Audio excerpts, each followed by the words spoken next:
बच्चों, आज हम कक्षा 10 English poetry lesson 2 fire and ice, जो कि रॉबर्ट फ्रॉस्ट द्वारा रचित पोएम है, इसका अगला भाग देखेंगे, जिसमें हम एक्सट्रेस्ड बेस्ड क्वेश्चंस अर्थात जो हमें पैराग्राफ दिया रहता है उसके आधार पर प्रश्न पूछे जाते हैं बोर्ड एग्जाम में, उसके बारे में हम देखते हैं।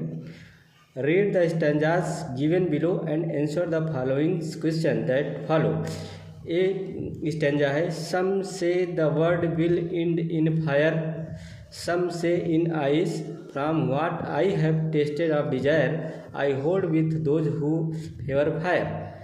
2023 में प्रश्न पूछा गया था, क्वेश्चन नंबर 1। ये स्टैंजा है, इस पर आधारित प्रश्न पहला है, from which poem have these lines been taken? A option dust of snow, B है फायर एंड आइस, सी है एमेंडा, डी है ए टाइगर इन द जू। तो करेक्ट ऑप्शन है फायर एंड आइस।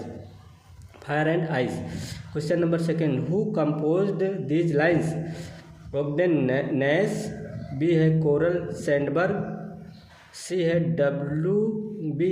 ईस्ट्स, डी है रॉबर्ट फ्रॉस्ट। करेक्ट ऑप्शन है Robert Frost. Question number 3, word holds with means क्या होता है, इसका मतलब क्या है? Avenge, disagree, agree, take care. तो इसका करेक्ट ऑप्शन सी सही है, एग्री।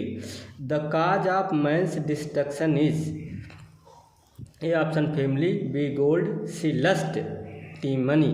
तो करेक्ट ऑप्शन इसका क्या है? Lust. Question number 5, who is speaker in the above lines? A option leader, B teacher, C the poet, D none. तो correct option इसका है द पोएट।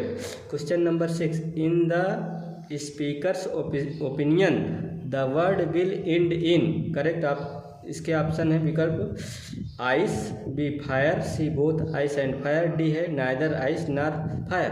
तो करेक्ट ऑप्शन सी है both ice and fire.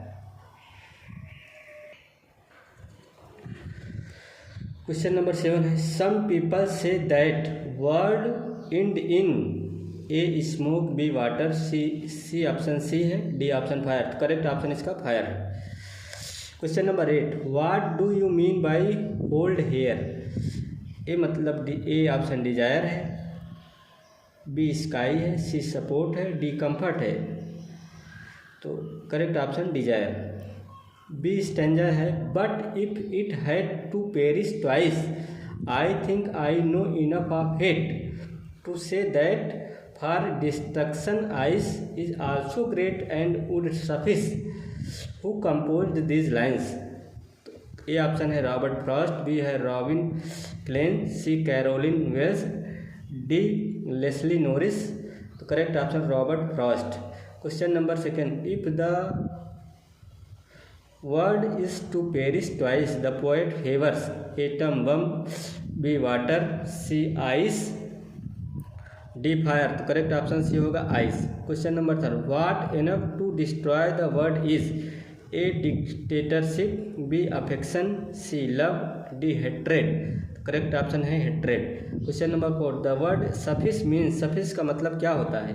A option less, B to be enough, C least, D more than need. तो correct option होगा to be enough. बच्चों, इसके बाद हम फायर एंड वाइस, जो कि रॉबर्ट फ्रॉस्ट द्वारा लिखित पोएम है, इसके 60 आंसर टाइप क्वेश्चंस के बारे में देखेंगे। क्वेश्चन नंबर 1 है, why does the poet hold with those who favour fire? UP board 23 में पूछा गया प्रश्न है, कब उनका समर्थन क्यों करता है जो अग्नि का पक्ष लेते हैं? The poet holds with those who favour fire because he believes that desire symbolised by fire is strong enough to destroy the world. Desire can lead to conflict, hatred and destructions, making it a powerful and dangerous force.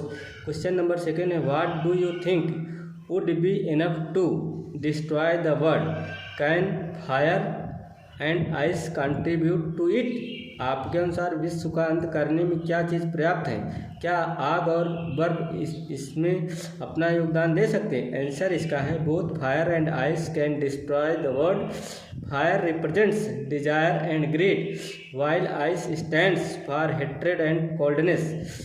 Strong emotions like this can lead to war and destruction. So yes, fire and ice can both end the world. बच्चों, इसके आगे हम अगले भाग में देखेंगे। बहुत बहुत धन्यवाद।